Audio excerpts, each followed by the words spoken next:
বিসমিল্লাহির রহমানির রহিম। রাজশাহী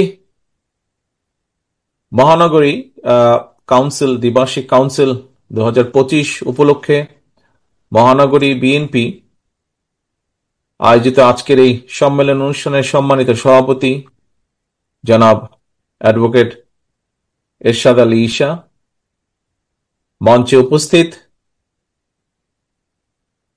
বাংলাদেশ জাতীয়তাবাদী দলের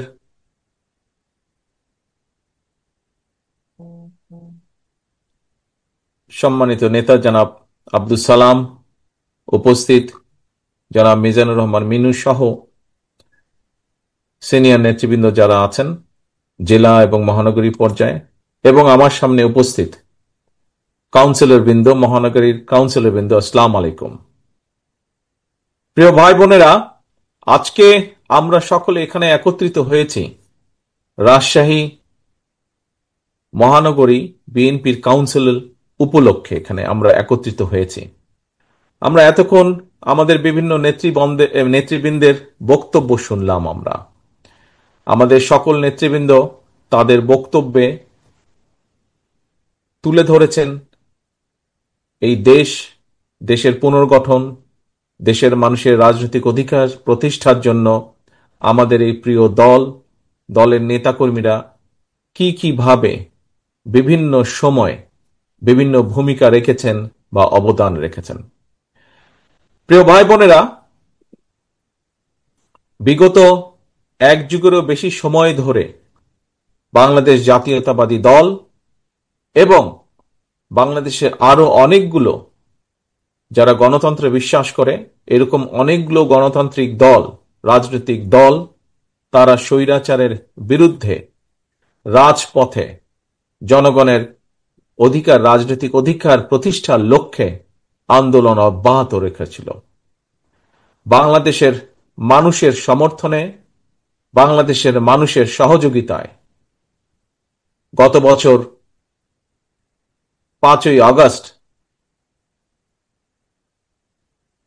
আমরা এই দেশ থেকে স্বৈরাচারকে বিতাড়িত করতে সক্ষম হয়েছি। বাংলাদেশের মানুষের সাধারণ দল মত নির্বিশেষে সকল শ্রেণী পেশার মানুষের অংশগ্রহণের মাধ্যমে যে আন্দোলন গড়ে উঠেছিল, সেই আন্দোলনের প্রতিরোধের মুখে টিকতে না পেরে স্বৈরাচার এই দেশ থেকে পালিয়ে গিয়েছে। প্রিয় ভাই বোনেরা, আজকে এই যে সম্মেলন, আমাদের দলের যে সম্মেলন হচ্ছে, এই সম্মেলনটি কেন? এই সম্মেলন একটি কন্টিনিউয়াস প্রক্রিয়া, একটি সাংগঠনিক প্রক্রিয়া।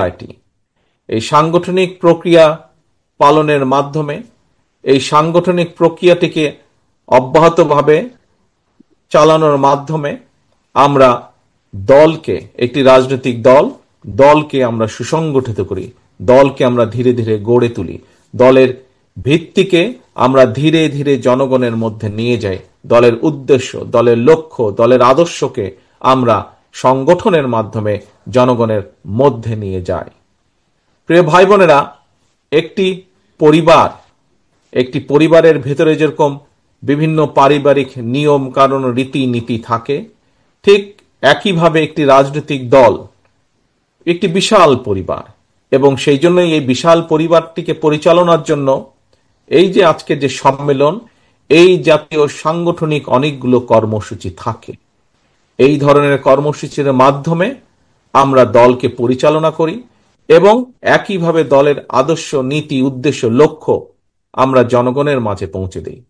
কারণ একটি রাজনৈতিক দলের লক্ষ্য এবং উদ্দেশ্য হচ্ছে দেশ এবং দেশের জনগণ। দেশকে কিভাবে উন্নত করা যায়, দেশের সার্বভৌমত্ব, স্বাধীনতা কিভাবে রক্ষা করা যায়, একই সাথে দেশের ভেতরে যে জনগণ আছে, সেই জনগণের জন্য, জনগণের উন্নত জীবনযাত্রার জন্য লক্ষ্য রেখে রাজনৈতিক দলের কর্ম পরিকল্পনা থাকে। প্রিয় ভাই বোনেরা, আমরা দেখেছি যে এই যে স্বৈরাচার জনগণের আন্দোলনের মুখে পালিয়ে যেতে বাধ্য হয়েছে। এই স্বৈরাচার যখন এক যুগেরও বেশি সময় আগে এই দেশের ক্ষমতা দখল করেছিল, দখল করার পরে আমরা দেখেছি কিভাবে একে একে তারা গুম খুন হত্যা রাজনীতি শুরু করেছিল। আমরা দেখেছি কিভাবে তারা যে কোনো বিরোধী মতের মানুষের বিরুদ্ধে মিথ্যা মামলার কিভাবে দিয়েছিল তারা মিথ্যা মামলা। আমি নিশ্চিত এই সম্মেলনে আজকে যারা উপস্থিত আছেন তাদের মধ্যে অধিকাংশ মানুষ স্বৈরাচারের সময় মিথ্যে মামলায় জর্জরিত হয়েছেন। শুধু বিএনপি নয়, বিএনপির বাইরে এই যে বহু মানুষ হাত তুলেছেন যারা মিথ্যে মামলায় জর্জরিত হয়েছিলেন, বহু নেতাকর্মী হাত তুলেছেন। শুধু বিএনপি নয় প্রিয় ভাই বোনেরা, বিএনপির বাইরেও বহু রাজনৈতিক দল যারা আমাদের সাথে রাজপথে ছিল, আপনাদের সহকর্মী ছিল, আপনাদের পাশে ছিল, ছোট বড় যেমনই দল হোক না কেন, যেই রাজনৈতিক দলগুলো এই দেশের মানুষের অধিকার আদায়ের সোচ্চার ছিল, অধিকার আদায়ের লক্ষ্যে সোচ্চার ছিল, প্রত্যেকটি রাজনৈতিক দল যারা স্বৈরাচারের বিরুদ্ধে দাঁড়িয়েছিল প্রত্যেকের বিরুদ্ধে তারা মিথ্যে মামলা দিয়েছে। প্রত্যেকটি দলের নেতাকর্মীদেরকে তারা গুম করেছে, খুন করেছে। শুধু গুম খুন করেনি, আমরা যারা রাজনীতি করেছি, আমরা আমাদের দায়িত্ব বোধ থেকে অন্যায়ের বিরুদ্ধে প্রতিবাদ করেছি। কিন্তু আমাদের পরিবারের যারা রাজনীতি করে নাই, স্বৈরাচারের সময় আমরা দেখেছি আমাদের হাজার হাজার লক্ষ লক্ষ নেতাকর্মীর পরিবার বর্গকেও অত্যাচার করা হয়েছে, নির্যাতিত করা হয়েছে। প্রিয় ভাই বোনেরা, শুধু যে রাজনৈতিক দলের নেতাকর্মীদেরকে অত্যাচার নির্যাতন করা হয়েছে, গুম খুন করেছে তাই নয়, রাজনীতির বাইরেও বহু সাধারণ মানুষ যারা বিভিন্ন বিষয় প্রতিবাদ গড়ে তুলেছিলেন, বিভিন্ন বিষয় সোচ্চার ছিলেন, বিভিন্ন বিষয়ে প্রতিবাদ জানিয়েছেন স্বৈরাচারের বিভিন্ন কর্মকাণ্ডের বিরুদ্ধে, তাদের বিরুদ্ধেও আমরা দেখেছি কিভাবে অত্যাচারের স্টিম রোলার তাদের উপরে চালানো হয়েছে। প্রিয় ভাই ও বোনেরা, আমরা দেখেছি সেই সময়ে বাংলাদেশের নির্বাচন ব্যবস্থাকে কিভাবে ধ্বংস করে দেওয়া হয়েছে। সেটি স্থানীয় নির্বাচন হোক, সেটি কোনো ট্রেড বডি ইলেকশন হোক, কোনো ইউনিয়নের ইলেকশন হোক, সেটি জাতীয় নির্বাচন হোক না কেন, অর্থাৎ প্রতিটি পর্যায়ে, সেটি মসজিদ কমিটি নির্বাচন থেকে শুরু করে, মার্কেট কমিটি নির্বাচন থেকে শুরু করে, সেটি স্থানীয় পর্যায়ে নির্বাচন থেকে শুরু করে জাতীয় পর্যায়ের নির্বাচন, প্রতিটি নির্বাচনী ব্যবস্থাকে ভেঙে চুরে গুড়মার করে দেওয়া হয়েছে। প্রিয় ভাই বোনেরা, শুধু নির্বাচনী ব্যবস্থা নয়, আমরা দেখেছি বিচার ব্যবস্থাকে কিভাবে ধ্বংস করে দেওয়া হয়েছে। আমরা দেখেছি সেই সময় কিভাবে আইন শৃঙ্খলা বাহিনীকে রাজনীতিকরণ করার মাধ্যমে আইন শৃঙ্খলা বাহিনীকে ধ্বংস করে দেওয়া হয়েছিল।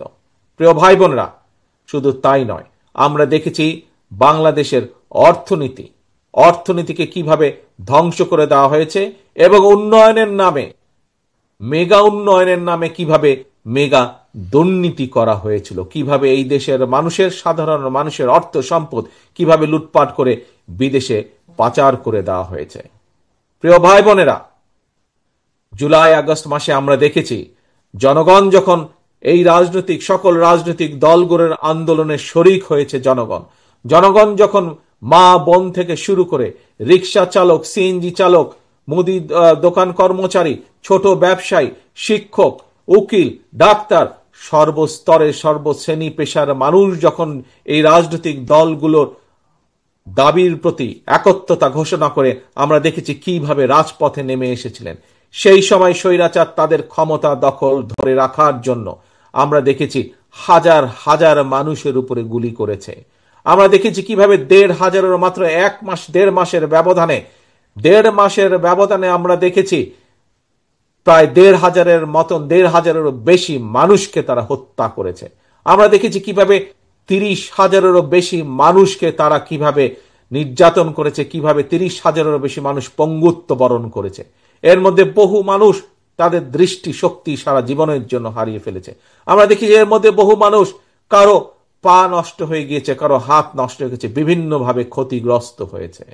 প্রিয় ভাই বোনেরা, তবে বাংলাদেশের মানুষের সর্বাত্মক চেষ্টায়, সহযোগিতায় আলহামদুলিল্লাহ, আল্লাহর রহমতে আমরা সফল হয়েছি। আমরা এই দেশ থেকে স্বৈরাচারকে বিতাড়িত করতে সক্ষম হয়েছি। প্রিয় ভাই বোনেরা, এখন স্বৈরাচার বিতাড়িত হয়েছে। আমরা কি চেয়েছিলাম? আমরা চেয়েছিলাম স্বৈরাচারের বিরুদ্ধে আন্দোলনের অন্যতম মূল লক্ষ্য ছিল আমাদের জনগণের রাজনৈতিক অধিকার প্রতিষ্ঠিত করা। স্বৈরাচারের বিরুদ্ধে আমাদের মূল আন্দোলনের মূল লক্ষ্য ছিল জনগণের বাক ব্যক্তি স্বাধীনতা প্রতিষ্ঠিত করা। প্রিয় ভাই বোনেরা, আজ স্বৈরাচার বিতাড়িত হয়েছে, স্বৈরাচার পালিয়ে গেছে। জনগণের শাসন আমাদেরকে প্রতিষ্ঠিত করতে হবে, জনগণের রাজনৈতিক অধিকার আমাদেরকে প্রতিষ্ঠিত করতে হবে। সারা গণতান্ত্রিক বিশ্বে জনগণের রাজনৈতিক অধিকার প্রতিষ্ঠার মূল মূল উপায় হলো, মূল পন্থা হলো জনগণের সরাসরি ভোট প্রয়োগের ব্যবস্থা করা। এবং সেই ভোট প্রয়োগের মাধ্যমে জনগণ নির্ধারণ করবে কে আগামী দিনে একটি নির্দিষ্ট মেয়াদ পর্যন্ত এই দেশকে পরিচালনা করবে, জনগণের উন্নয়নের জন্য কাজ করবে। প্রিয় ভাই বোনেরা, আমরা দেখছি অন্তর্বর্তীকালীন সরকার সেই পথে ধীরে ধীরে এগিয়ে যাচ্ছে। আমরা কিছুদিন আগে সরকারের পক্ষ থেকে শুনেছি, তারা ঘোষণা করেছে, সরকারের পক্ষ থেকে ঘোষণা করা হয়েছে ইনশাল্লাহ আগামী রোজার আগে, আগামী রমজানের আগে ইনশাল্লাহ দেশে জাতীয় নির্বাচন অনুষ্ঠিত হবে। প্রিয় ভাই বোনেরা, এই জাতীয় নির্বাচন অনুষ্ঠানের মাধ্যমে জনগণের অধিকারের প্রথম পদক্ষেপ বাস্তবায়িত হবে। এখন শুধু ভোট হলেই হবে না, ভোটের মাধ্যমে শুধু সরকার গঠন করলেই হবে না। প্রিয় ভাই বোনেরা, আজ আপনারা আমার সামনে যারা বিএনপির বিভিন্ন পর্যায়ের, রাজশাহী মহানগরীর বিভিন্ন পর্যায় সহ জেলার বিভিন্ন পর্যায়ের নেতা কর্মী, আপনারা যারা আমার সামনে বসে আছেন, আপনাদের মাঝে যখন আমার কথা হয়, আপনাদের বহু মানুষের সাথে যখন আমার কথা হয়, বিভিন্নভাবে যখন কথা হয়, তখন কিন্তু একটি কথা আপনাদের কাছ থেকে আমি শুনতে পাই। কি সেই কথাটি? সেই কথাটি হচ্ছে, আপনারা যখন আপনাদের গ্রামে হোক, আপনাদের পাড়ায় হোক, বিভিন্ন জায়গায় যখন আপনারা যান, সাধারণ মানুষের সাথে যখন কথা বলেন, তখন সাধারণ মানুষ আপনাদের কাছে জানতে চায় দেশের ভবিষ্যৎ কি। সাধারণ মানুষ আপনাদের কাছে জানতে চায় বিএনপি কিভাবে কি করবে আগামী দিনে। অর্থাৎ এই যে কথাগুলো আপনাদের কাছে জানতে চায়, কেন জানতে চায়? কি ভাইরা, আপনাদের কি ধারণা আছে কেন জানতে চায়? ধারণা আছে? কারণ বাংলাদেশের জনগণ, বাংলাদেশের অধিকাংশ জনগণ বিএনপির উপরে আস্থা রাখতে চায়, এবং যেহেতু আপনি একজন বিএনপির নেতা বা বিএনপির কর্মী, সেই জন্য সে বা তারা আপনাদের কাছে জানতে চায় দেশ এবং দেশের জনগণের ভবিষ্যৎ কি হবে। প্রিয় ভাই বোনেরা, একটু আগে আমি বলেছি স্বৈরাচার বিতাড়িত হয়েছে, জনগণের রাজনৈতিক অধিকার ধীরে ধীরে প্রতিষ্ঠার দিকে এগিয়ে যাচ্ছে। আগামী নির্বাচনের মাধ্যমে জনগণের রাজনৈতিক অধিকার প্রতিষ্ঠার প্রথম পদক্ষেপ ইনশাল্লাহ বাস্তবায়িত হবে। কিন্তু সেখানে থেমে থাকলে তো চলবে না আমাদের। ইনশাল্লাহ আমরা দৃঢ়ভাবে বিশ্বাস করি আগামী নির্বাচনে ইনশাল্লাহ দেশের অধিকাংশ জনগণের সমর্থন ধানের শীষ তথা বিএনপি পাবে। এবং ধানের শীষ এবং বিএনপি পাবার পরে আমাদের সামনে অনেকগুলো চ্যালেঞ্জ আছে। প্রিয় ভাই বোনেরা, বক্তব্যের শুরুতে আমি যেমন বলেছিলাম যে আমরা এই যে আজকে সম্মেলন করছি, কেন করছি? আমরা সম্মেলন করছি, এই সম্মেলনের মাধ্যমে আমরা নেতাকর্মীকে দায়িত্ব দিব, তারা সুন্দরভাবে দলকে আরো শক্তিশালীভাবে যেভাবে গড়ে তুলবেন, তারা দলের নীতি আদর্শকে নিয়ে যাবেন জনগণের কাছে। প্রিয় ভাই বোনেরা, ঠিক আগামী নির্বাচনে ইনশাল্লাহ জনগণের সমর্থনে সরকার গঠনে আমরা সক্ষম হলে আমাদেরকে এই দেশকে গড়তে হবে। একটু আগেই আমি বলেছি, স্বৈরাচার এই দেশের শিক্ষা ব্যবস্থাকে ধ্বংস করে দিয়েছে, স্বৈরাচার এই দেশের বিচার ব্যবস্থাকে ধ্বংস করে দিয়েছে, আইন শৃঙ্খলা বাহিনীকে ধ্বংস করে দিয়েছে, অর্থনৈতিক ব্যবস্থাকে ধ্বংস করে দিয়েছে, স্বাস্থ্য ব্যবস্থাকে ধ্বংস করে দিয়েছে। প্রত্যেকটি ব্যবস্থাকে তারা ধ্বংস করে দিয়েছিল তাদের নিজেদের স্বার্থে। আজকে তাই আমাদেরকে ইনশাল্লাহ আগামী নির্বাচনে আমরা সরকার, জনগণের সমর্থন নিয়ে ইনশাল্লাহ সরকার গঠনে সক্ষম হলে পরে আমাদেরকে এই চ্যালেঞ্জগুলো মোকাবেলা করতে হবে। অনেকগুলো চ্যালেঞ্জ আছে সামনে। এই দেশের যারা যুবক, যারা বেকার, তাদের কর্মসংস্থানের ব্যবস্থা করতে হবে। যুবকদেরকে হয় আমাদের ট্রেনিং দিতে হবে, দক্ষ করে গড়ে তুলতে হবে। দক্ষ করে গড়ে তোলার মাধ্যমে তাদের কর্মসংস্থান দেশে এবং বিদেশে করতে হবে। প্রিয় ভাই বোনেরা, স্বৈরাচার শিক্ষা ব্যবস্থাকে ধ্বংস করে দিয়ে গেছে। আমাদেরকে এই শিক্ষা ব্যবস্থাকে ঢেলে সাজাতে হবে।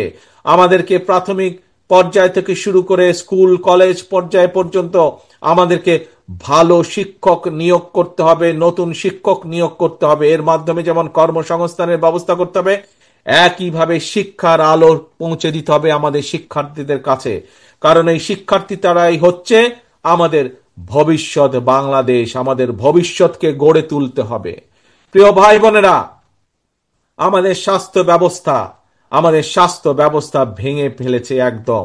আমরা দেখেছি স্বৈরাচারের সময় যাদের পক্ষে সম্ভব হয়েছে, স্বৈরাচার এমন ভাবে স্বাস্থ্য ব্যবস্থাটাকে সাজিয়েছিল যাতে করে মানুষ বাধ্য হয় পার্শ্ববর্তী একটি দেশে গিয়ে স্বাস্থ্য সেবা নেবার জন্য।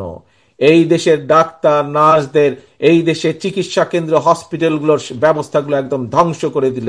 ইচ্ছা করে তারা পাঠিয়ে দিত ভিন্ন একটি দেশে, পার্শ্ববর্তী দেশে। এবং আমাদের যেরকম ধ্বংস করে দিয়েছে চিকিৎসা ব্যবস্থা, একইভাবে বৈদেশিক মুদ্রাগুলাও চলে যেত। চিকিৎসার নাম করে বৈদেশিক মুদ্রা চলে যেত। প্রিয় ভাই বোনেরা, এই ব্যবস্থার পরিবর্তন করতে হবে। আমাদের নিজেদের ডাক্তার গড়ে তুলতে হবে, নিজেদের নার্স গড়ে তুলতে হবে। আমাদেরকে আমাদের হাসপাতালগুলোকে এমন ভাবে ধীরে ধীরে গড়ে তুলতে হবে যাতে বাংলাদেশের মানুষ, সেটি ধনী হোক গরিব হোক, যেই মানুষই হোক না কেন, সঠিকভাবে এই দেশের হাসপাতালগুলোতেই যেন মানুষ চিকিৎসা পায়। প্রিয় ভাই বোনেরা, বাংলাদেশ একটি কৃষি প্রধান দেশ। এই রাজশাহী মহানগরী বা এই রাজশাহী জেলা, এই রাজশাহী বিভাগ, আমরা দেখেছি কিভাবে ফারাক্কার কারণে আজ পদ্মা নদী শুকিয়ে যাচ্ছে। আমরা দেখতে পাচ্ছি কিভাবে একসময় সুজলা সুফলা সবুজের ছায়া ছিল, সেখানে এই পানির অভাবে কিভাবে, পদ্মা নদীর পানির অভাবে কিভাবে চারিদিকে মরুভূমি হয়ে যাচ্ছে ধীরে ধীরে। প্রিয় ভাই বোনেরা, আমাদেরকে চেষ্টা করতে হবে। আমরা আন্তর্জাতিক আদালতে যাব দরকার হলে, আমরা জাতিসংঘে যাব দরকার হলে, আমাদের পানির হিস্সা বের করে নিয়ে আসতে হবে। আবার আমাদেরকে পদ্মা নদীতে পানির ব্যবস্থা করতে হবে। আমাদেরকে খালগুলো খনন করতে হবে যাতে শুকনো মৌসুমে যদি আবার আমরা পানির ব্যবস্থা করি এবং আবার যদি পানি নিয়ে তারা ঝামেলা করে, তাহলে যাতে আমাদের খালগুলো পানি ধরে রাখতে পারে। আমাদের কৃষকদের জন্য, আমাদের মানুষের ব্যবহারের জন্য সার্বিকভাবে পানির ব্যবস্থা আমাদেরকে করতে হবে। কাজে প্রিয় ভাই বোনেরা, সামনে অনেক কাজ, সামনে অনেক চ্যালেঞ্জ। এই চ্যালেঞ্জগুলো আমাদেরকে নিতে হবে। আমাদের দেশের বেকারদের কর্মসংস্থানের ব্যবস্থা করতে হবে। ছোট ছোট কলকারখানা আমাদেরকে গড়ে তুলতে হবে। এই কলকারখানা গড়ে তোলার মাধ্যমে এই কলকারখানায় যেসব দ্রব্য উৎপাদিত হবে সেগুলো একদিকে দেশের মানুষের ব্যবহারের জন্য, আবার একই সাথে আমাদেরকে বিদেশেও রফতানি করতে হবে। প্রিয় ভাই বোনেরা, আমাদের সামনে চ্যালেঞ্জ আছে। আজ বহু মানুষ বিভিন্ন সমস্যার কারণে বিচারালয়ে যেতে হয়। বিভিন্ন পর্যায়ের বিচার ব্যবস্থার কাছে বহু মানুষকে যেতে হয়। সেটি জমির সমস্যা হোক, বিভিন্ন বিষয় সমস্যা হোক, পারিবারিক হোক, সামাজিক হোক, বিভিন্ন ব্যবসা। কিন্তু আমরা দেখছি কিভাবে বিচার ব্যবস্থার জটিলতার কারণে, দীর্ঘসূত্রিতার কারণে বছরের পর বছর সাধারণ মানুষকে কোর্টের বারান্দায় ঘুরতে হয়। আমাদেরকে এই ব্যবস্থার পরিবর্তন করতে হবে যাতে করে মানুষ দ্রুত বিচার ব্যবস্থা পায়, দ্রুত বিচার পায়, দ্রুত শুরু করতে পারে তার সমস্যার সমাধান। প্রিয় ভাই বোনেরা, আপনাদের সামনে আমি এরকম কতগুলো চ্যালেঞ্জের কথা আজ তুলে ধরেছি। এরকম আরো বহু চ্যালেঞ্জ আছে আমাদের। এই চ্যালেঞ্জগুলো আমাদেরকে মোকাবেলা করতে হবে। কৃষির চ্যালেঞ্জ আছে, কৃষকদেরকে সঠিক সময় বীজের ব্যবস্থা করতে হবে, কৃষকদেরকে সঠিক সময়ে আমাদের সার পৌঁছাতে হবে, কৃষি উৎপাদন আমাদেরকে বাড়াতে হবে। আবার একই সাথে খেয়াল রাখতে হবে মানুষ যাতে স্বল্প মূল্যে কৃষি পণ্য পায়, কিন্তু একই সাথে আবার কৃষকও যাতে তার উৎপাদিত দ্রব্যের সঠিক মূল্য পায়। ভাই বোনেরা, বিগত 1 যুগ ধরে স্বৈরাচারের শাসন আমলে এই দেশকে ধ্বংস করে দেওয়া হয়েছে। আপনারা যখন মানুষের কাছে যান, মানুষ এই জন্যই আপনাদের কাছে জানতে চায়, কারণ মানুষ বিশ্বাস করে যে একমাত্র বাংলাদেশ জাতীয়তাবাদী দল, একমাত্র আপনাদের প্রিয় দল বিএনপির পক্ষেই সম্ভব ধীরে ধীরে এই দেশকে আবার গড়ে তোলা। এখানে অনেক মুরব্বী উপস্থিত আছেন, বহু মুরব্বী এখানে উপস্থিত আছেন। মুরব্বীদের নিশ্চয়ই খেয়াল আছে, আমরা দেখছিলাম স্বাধীনতার পরে যারা দেশ শাসনে এসেছিল, ক্ষমতায় এসেছিল, আমরা দেখেছি 74 সালে কিভাবে দুর্ভিক্ষে ছেয়ে গেছিল, 75 সালে কিভাবে দুর্ভিক্ষে ছেয়ে গেছিল। কিন্তু পরবর্তীতে আমরা দেখেছি শহীদ জিয়ার আমলে কিভাবে আবার খাদ্য উৎপাদন বৃদ্ধি করার মাধ্যমে দুর্ভিক্ষকে দূর করে আমরা বিদেশে খাদ্য রফতানি করেছিলাম। প্রিয় ভাই বোনেরা, বাংলাদেশ একটি সম্ভাবনাময় দেশ, শুধু প্রয়োজন সঠিকভাবে পরিচালনা করা। আসুন, এই কাজ বিএনপি করে দেখিয়েছে অতীতে। ইনশাল্লাহ আমরা দেখেছি কিভাবে দেশনেত্রী খালেদা জিয়ার সময় বিভিন্ন পদক্ষেপ গ্রহণ করা হয়েছিল, কিভাবে দেশের শিক্ষার্থীদের, বিশেষ করে মেয়েদের শিক্ষা ব্যবস্থা কিভাবে বিনামূল্যে করে দেওয়া হয়েছিল। এরকম অনেকগুলো ভালো ভালো পদক্ষেপ নেওয়া হয়েছিল। ভাই বোনেরা, আসুন, আজ দেশের মানুষ আপনাদের দিকে, আজকে দেশের মানুষ তাকিয়ে আছে। দেশের মানুষ আজ বিএনপির দিকে তাকিয়ে আছে, দেশের অধিকাংশ মানুষ, যে বিএনপি দেশকে সঠিকভাবে পরিচালনা করবে। কিন্তু এই যে চ্যালেঞ্জগুলো আছে, যে চ্যালেঞ্জগুলোর কথা আপনাদের সামনে আমি তুলে ধরলাম, এই চ্যালেঞ্জগুলো যদি মোকাবেলা করতে হয়, তাহলে সবচেয়ে প্রথম কাজ হচ্ছে আমাদেরকে ঐক্যবদ্ধ হতে হবে। বিএনপির সকল নেতা কর্মীদেরকে ঐক্যবদ্ধ হতে হবে। আমরা যদি ঐক্যবদ্ধ হতে না পারি, তাহলে আমরা ওই চ্যালেঞ্জগুলো মোকাবেলা করতে পারবো না। জনগণের আস্থা এবং জনগণের বিশ্বাস আমাদের উপরে আছে, কিন্তু এই বিশ্বাস এবং আস্থা ধরে রাখার দায়িত্ব কিন্তু জনগণের না। এই বিশ্বাস এবং আস্থা ধরে রাখার দায়িত্ব কার? আমাদের সকলের। আমরা যারা বিএনপি করি, জনগণ যাতে আমাদের উপরে আস্থা রাখে, জনগণ যাতে আমাদের উপরে বিশ্বাস রাখে, সে আস্থা এবং বিশ্বাস ধরে রাখার দায়িত্ব কার? কি ভাই, কার এই দায়িত্ব বলেন দেখে?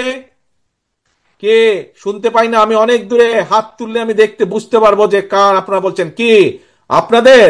ইয়েস, এই দায়িত্ব হচ্ছে শহীদ জিয়ার প্রতিটি নেতা কর্মীর, এই দায়িত্ব হচ্ছে খালেদা জিয়ার প্রতিটি নেতা কর্মীর, এই দায়িত্ব হচ্ছে শহীদ জিয়ার নেতা কর্মীর, এই দায়িত্ব হচ্ছে খালেদা জিয়ার নেতা কর্মীর। দায়িত্ব জনগণের যে আস্থা আমাদের উপরে আছে, এই আস্থাকে ধরে রাখা। প্রিয় ভাই বোনেরা, আসুন, এই দেশ আমাদের সকলের, এই দেশ বাংলাদেশের 20 কোটি মানুষের দেশ। শহীদ জিয়া স্বাধীনতা ঘোষণার মাধ্যমে এই দেশের কে মুক্ত করার, এই দেশকে স্বাধীন করার যুদ্ধ ঘোষণা করেছিলেন। পরবর্তীতে 90-এ স্বৈরাচারের বিরুদ্ধে আন্দোলন করে স্বৈরাচার মুক্ত করেছিলেন এই দেশ দেশনেত্রী খালেদা জিয়া। কাজেই সেই দলের নেতা এবং কর্মী হিসাবে আজ আপনাদের উপরে পবিত্র দায়িত্ব, সামনের দিনে এই দেশকে এগিয়ে নিয়ে যাওয়া, দেশকে পুনর্গঠন করার জন্য। প্রিয় ভাই বোনেরা, আপনাদের নিশ্চয়ই মনে আছে সকলের, প্রায় 2 বছর আগে স্বৈরাচারের সময় আমরা বাংলাদেশের মানুষের সামনে 31টি দফা উপস্থাপন করেছিলাম, যেগুলো রাষ্ট্র মেরামত দফা হিসাবে পরিচিতি লাভ করেছিল। সেই 31 দফার মধ্যে আমরা বিভিন্ন সংস্কার কর্মসূচি দিয়েছিলাম। আমরা দেখেছি বর্তমান অন্তর্বর্তীকালীন সরকার একটি সংস্কার কমিশন গঠন করেছে, কিন্তু নিশ্চয়ই আপনারা পত্রপত্রিকায় দেখেছেন যে বিভিন্ন রাজনৈতিক দলকে নিয়ে যে সংস্কার কমিশনে আলাপ আলোচনা হয়েছে, যত সংস্কার আলাপ আলোচনা হয়েছে তার অধিকাংশ সংস্কার বিএনপি 2.5 বছর আগেই জাতির সামনে ঘোষণা করেছিল। আজ অনেকে সংস্কার নিয়ে করছে, কথা বলছে, কিন্তু এই সকল সংস্কারের কথা আমরা আগেই বলেছি, কারণ আমরা বিশ্বাস করি যে এই দেশকে যদি সামনে এগিয়ে নিতে হয়, এই দেশের মানুষের জীবন ব্যবস্থার যদি উন্নতি করতে হয়, তাহলে কতগুলো ব্যাপারে রাষ্ট্রের সংস্কার করতে হবে। এবং সেই জন্যই আমরা অন্য কেউ চিন্তা করার আগে বিএনপি আপনাদের দলই দেশের সামনে, দেশের মানুষের সামনে সর্বপ্রথম প্রায় 2.5 বছর আগে সংস্কার প্রস্তাব উপস্থাপন করেছি আমরা। প্রিয় ভাই বোনেরা, আসুন আজকে আমরা স্বৈরাচারকে আমরা বিদায় করেছি, বিতাড়িত করেছি। আমরা দেশের মানুষের সামনে সংস্কার প্রস্তাব দিয়েছি দেশকে পুনর্গঠন করার জন্য, দেশকে এগিয়ে নিয়ে যাওয়ার জন্য, দেশের মানুষের জীবন ব্যবস্থা ভালো করার জন্য। আমাদের পরবর্তী পদক্ষেপ, আমরা আমাদের পলিসি দিয়েছি, আমরা আমাদের পরিকল্পনা দেশের মানুষের সামনে উপস্থাপন করেছি। এখন আমাদের পরবর্তী পদক্ষেপ জনগণের আস্থা অর্জন করার মাধ্যমে, জনগণের বিশ্বাস অর্জন করার মাধ্যমে আমাদের এই 31 দফা বাস্তবায়ন করা। এই যে 31 দফার মধ্যে আপনাদের সামনে যে কিছুক্ষণ আগে কিছু চ্যালেঞ্জের কথা বললাম, বেকারদের কর্মসংস্থান, স্বাস্থ্য ব্যবস্থা, কৃষি ব্যবস্থা, শিল্পের উন্নয়ন, বিচার ব্যবস্থা, এই যে নদী খনন, খাল খনন, এই যে আপনাদের সামনে আমি চ্যালেঞ্জগুলোর কথা বললাম, এই চ্যালেঞ্জগুলো আমাদেরকে মোকাবেলা করতে হবে। তা না হলে দেশ পিছিয়ে যাবে, দেশের মানুষ আরো কষ্ট পাবে। কাজেই দেশের মানুষের এই কষ্ট লাঘব করতে হলে, দেশকে সামনে এগিয়ে নিয়ে যেতে হলে, জনগণের আস্থা অর্জন করার মাধ্যমে আমাদেরকে এই চ্যালেঞ্জগুলো মোকাবেলা করতে হবে। এবং তার জন্য দরকার আমাদের সকলকে ঐক্যবদ্ধ হওয়া, তার জন্য দরকার আমাদের নিজেদেরকে ডিসিপ্লিন হওয়া, আমাদেরকে ডিসিপ্লিন হওয়া দরকার, আমাদেরকে ঐক্যবদ্ধ হওয়া দরকার। আজকের এই কাউন্সিলের মাধ্যমে আমার প্রত্যাশা থাকবে রাজশাহী মহানগরীর প্রত্যেকটি নেতাকর্মীর কাছে আমার প্রত্যাশা থাকবে, আজকের এই কাউন্সিলের মাধ্যমে আমরা শপথ গ্রহণ করব যে আমরা সকলে ইনশাআল্লাহ ঐক্যবদ্ধ থাকব এক, এবং আগামী দিনে জনগণের আস্থা অর্জনের মাধ্যমে আমরা দেশকে পুনর্গঠনের কাজে হাত দেব। এটা হচ্ছে 2। কি হলো তাহলে? আজকে আমরা 2টি শপথ নিচ্ছি। এক, এই কাউন্সিলের মাধ্যমে প্রিয় ভাই বোনেরা, আমরা সকল পর্যায়ের নেতাকর্মী, আমরা রাজশাহী মহানগরের সকল পর্যায়ের নেতাকর্মী ইনশাআল্লাহ আমরা সকলে ঐক্যবদ্ধ থাকব। আজকের এই কাউন্সিলের মাধ্যমে আমরা প্রথম প্রতিজ্ঞা করছি। ঠিক আছে, কি প্রতিজ্ঞা করলাম আমরা? ইনশাআল্লাহ আমরা প্রতিজ্ঞা করছি সকল নেতাকর্মী আমরা রাজশাহী মহানগরে ঐক্যবদ্ধ থাকব। 2, কেন ঐক্যবদ্ধ থাকব? ঐক্যবদ্ধ আমরা এজন্যই থাকব যে দেশের মানুষ বিএনপির উপরে আস্থা রাখে, বিশ্বাস করে। তাদের সেই আস্থা এবং বিশ্বাসের মূল্যায়ন করতে হবে। আমাদেরকে সেই আস্থা এবং বিশ্বাসকে মূল্যায়িত করতে হবে। এবং মূল্যায়ন করার একটি উপায় হচ্ছে দেশকে পুনর্গঠন করা। দেশকে পুনর্গঠনের মাধ্যমেই আমরা জনগণের আস্থা ধরে রাখবো। কাজে আসুন, প্রতিজ্ঞা 2টি। 1, ঐক্যবদ্ধ থাকা। 2, আগামী দিনে ইনশাআল্লাহ জনগণের আস্থা অর্জনের মাধ্যমে দেশ আমরা পুনর্গঠন করব। যে চ্যালেঞ্জ আছে সেই চ্যালেঞ্জগুলো আমরা মোকাবেলা করে দেশকে সামনে এগিয়ে নিয়ে যাব। প্রিয় ভাই বোনেরা, আজকে তাহলে এই প্রত্যাশা রেখে আজকে এবং আজকের এই সম্মেলনের সফলতা কামনা করে আপনাদের কাছ থেকে বিদায় নিচ্ছি। ইনশাআল্লাহ অতি শীঘ্র আপনাদের সামনে সামনাসামনি সরাসরি দেখা হবে ইনশাআল্লাহ। সকলে ভালো থাকবেন, সকলে সুস্থ থাকবেন। আল্লাহ হাফেজ। বাংলাদেশ জিন্দাবাদ, বাংলাদেশ জাতীয়তাবাদী দল জিন্দাবাদ।